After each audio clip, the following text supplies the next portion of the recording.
up mga VisLog? Welcome to Visayang Tagalog channel. So this is your host, Chef Engineer Colets. Chef daw. Kasi sabi nila chef daw ako, pero in real life, I'm an engineer in construction industry. So today, we will do a simple cooking. Pagkain ng mahirap kasi we will cook a squid ala pobre. Pobre talaga, no? Last time I ate this menu is in Ayala. Last time I ate this dish in the Kaunan Grill. So wala nang Kaunan Grill ata, hindi ko alam kung meron pa ba. So now we will cook this recipe. So let's do it.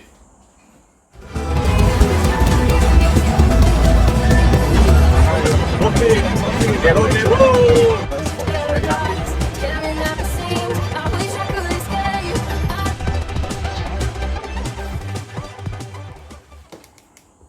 So here's an ingredient in squid ala pobre. So simple lang ay ito.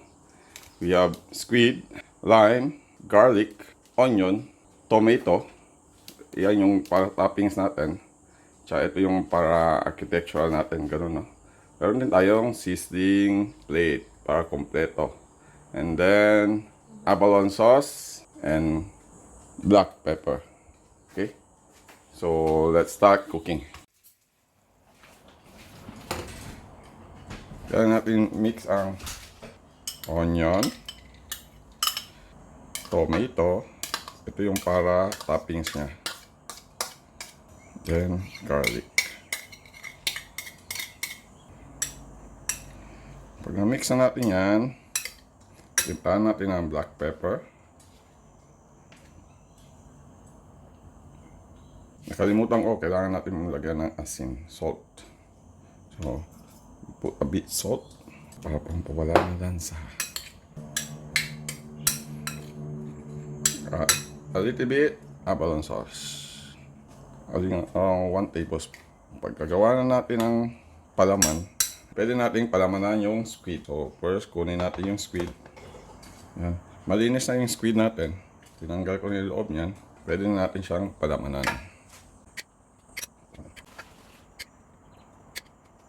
Make sure na hanggang loob siya. Kung napalaman naman yan, lagyan nyo rin ng konting lime.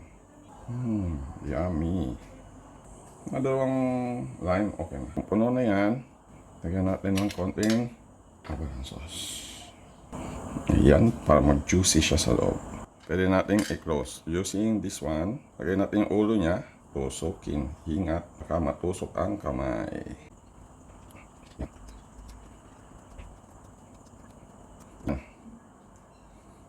Continue lang natin doon sa the rest. So guys, pagkatapos natin siyang balutin tuloy. Pagkatapos na natin siyang palamanan, we can start grilled itong squid natin. Pero ang problema kasi wala tayong grill dito, so ipiprito lang natin siya. Okay? So let's go. Init na, lagyan natin ng konting mantika. Ayan. Dalawa lang kasi hindi magkasya.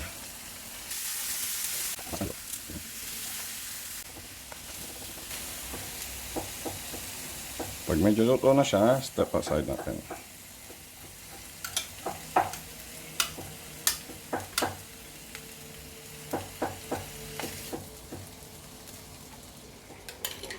Yung sobrang palaman, lagay natin.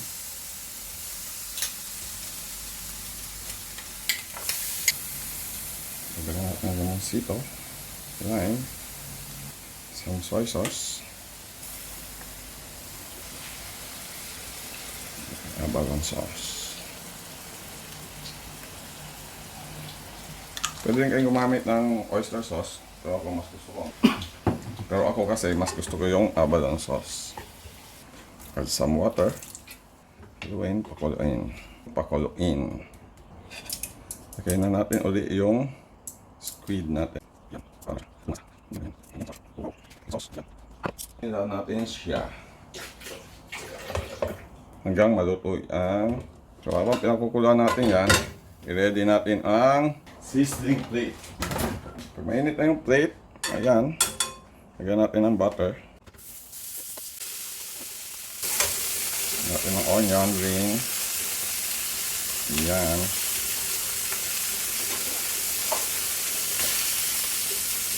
Tomato.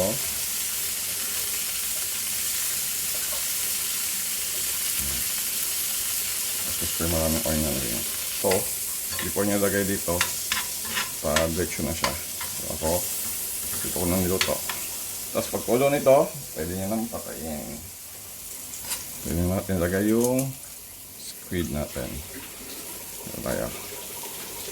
Ayan.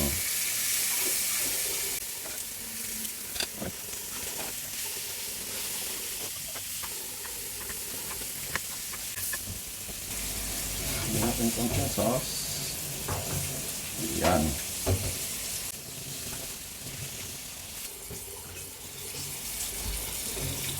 Peas with sesame oil.